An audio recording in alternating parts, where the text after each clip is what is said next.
माननीय अध्यक्ष महोदय, माननीय वित्त मंत्री द्वारा जो अनुपूरक बजट पेश किया गया है उस पर चर्चा करने के लिए जो आपने समय दिया है, इसके लिए बहुत बहुत धन्यवाद आपको। मैं बैठ करके सुन रहा था, विपक्ष के लोगों का तमाम आरोप इस बजट पे है, लेकिन जिस बात की चर्चा विपक्ष के साथी कर रहे हैं पीडीए, जितने लोग बोले हैं किसी के जबान पे एक बात नहीं आई कि अनुपूरक बजट में बधाई देना चाहिए था वित्त मंत्री जी को कि 300 करोड़ रुपया छात्रवृत्ति के लिए इन्होंने बिना मांगे दे दिया है। और अब तक अगर हम पिछले कार्यकाल में जाएं तो सभी बच्चों को छात्रवृत्ति नहीं मिलती थी। इसी सदन में कई बार कहते कहते बजट बढ़ाते बढ़ाते आज उस मुकाम तक पहुंच गया है कि आप धैर्य रखिए, जितने भी पिछड़ी जाति के बच्चे हैं सभी बच्चों को छात्रवृत्ति इस बार मिलेगी इस अनुपूरक बजट से। पहली बार इस लड़ाई को मैं बहुत लंबे समय से, आप लोग कभी इस पे चर्चा नहीं करते, नाम तो करते हैं पीडीए का, बीमारी जरा देखिए। हम माननीय मुख्यमंत्री जी भी हैं, वित्त मंत्री जी, हमारा एक सुझाव है, जो पिछड़ी जाति के बच्चों को छात्रवृत्ति में थोड़ी सी दिक्कत हो रही है आय प्रमाण पत्र में, उसमें शायद ये दिक्कत आप लोग दूर कर दिए होते ना तो उधर रहते, लेकिन नहीं। अब देखिए ये सब नहीं, सुनो बात सुनो भाई, आप लोग जरा धैर्य से सुना करो, जानकारी हासिल करो। सुनिए देखिए वर्तमान ग्रामीण क्षेत्रों में 46,080 रुपया सालाना वार्षिक आय लेखपाल नहीं बनाता है। शहरी इलाकों में 56,460 रुपए वार्षिक, अगर जोड़ लेंगे मनरेगा का भी तब भी लेखपाल नहीं बना रहा है। हमारा अनुरोध है माननीय वित्त मंत्री जी से, इसको बढ़ा करके बजट की कमी, इसमें बजट की जरूरत भी नहीं है, इसको 1.5 लाख रुपए करने का प्राविधान हो जाए ताकि पिछड़े समाज के जो बच्चे छात्रवृत्ति से छूते रह जा रहे हैं वो भी इस क्राइटेरिया में आ जाए। जैसा कि मुझे जानकारी है कि सरकार की तरफ से प्रस्ताव भारत सरकार को भेजा गया है, विचाराधीन वहां है, उसको जल्द से जल्द इसका निस्तारण हो जाए। अभी हम अपने परिवहन मंत्री और वित्त मंत्री दोनों लोगों को बधाई देता हूं कि आधी आबादी, बड़ी चर्चा हो रही है आधी आबादी, जब 60 वर्ष की महिलाओं को फ्री बस सेवा दी गई वो भी दिक्कत है भाई। अनुपूरक बजट में आया नहीं तब तक फ्री कर दिया वर्मा जी, आप भी वित्त मंत्री रहे हैं, बोल जाते हैं भाई, असल में इधर गोल में आ गए हैं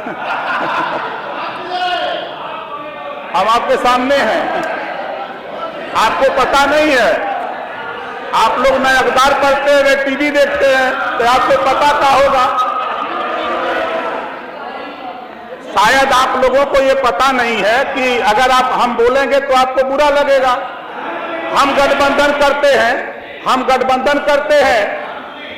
तो हम दल बदलू कहते हैं। अब 8 बार आपकी पार्टी ने गठबंधन किया तो आप दल बदलू नहीं कहोगे, आप नहीं कहोगे, हमको कहोगे इस नाते कि हम कमजोर है भाई, हम कमजोर में हैं। आप तो बिना पेदी के हो नहीं, कभी कांग्रेस से, कभी सपा से, कभी बसपा से, कभी सुभाषपा से, कभी निषाद पार्टी से करोगे तब तो नहीं कहोगे, लेकिन हमको तो जरूर कहोगे, क्योंकि जतियों में हम छोट हैं, जतिया में आप बड़े हो, उम्र में बड़े हो, सत्ता में रहो, इस नाते चाहे जिसको जो कह लो, लेकिन आपकी नाकामी के वजह से जो 38% पिछड़ा था वो भारतीय जनता पार्टी के साथ खड़ा हुआ है। इसके वजह से देश और प्रदेश में सरकार, इसको स्वीकार करो। आज जिस पीडीए की चर्चा हो रही है आप कर रहे हो, क्यों कर रहे हो?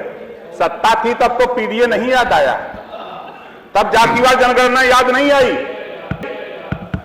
अब आज याद आ रहा है सब कुछ। हमारे भाई आशीष पटेल जी ने कहा, मंत्री जी ने बहुत सही बात कहा है दोनों कि 4 बार की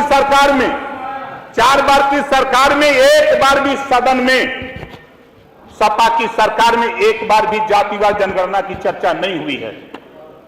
उठा के रिकॉर्ड निकाल के देख लीजिएगा, जो मुझे जानकारी है। ओम प्रकाश राजभर जब आपकी गोल में गया, जब बोलने लगा, तब समझ में आपको भी आया, तब समझ में आया, नहीं तो नहीं समझ में आ रहा था। और आप हमारी बात को नहीं समझ पाए, आप हमारी बात को नहीं समझ पाए। माननीय नेता पद पर बैठे हैं, मैं वैसे नहीं भागने वाला हूं। तलाक भिजवा दिया था, इस नाते मैंने कबूल कर लिया था।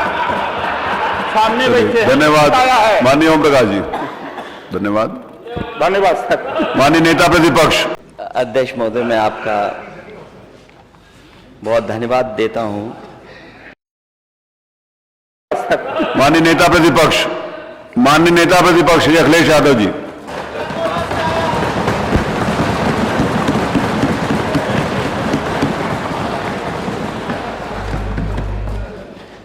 अध्यक्ष महोदय, मैं आपका बहुत धन्यवाद देता हूं कि आपने इस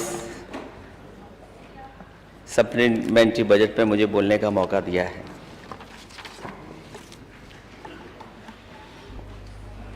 हालांकि जब मैं अध्यक्ष महोदय सदन में आया तो चर्चा किसी और बात पे हो रही थी और हमारे कुछ साथी कभी लॉलीपॉप की बात कर रहे थे।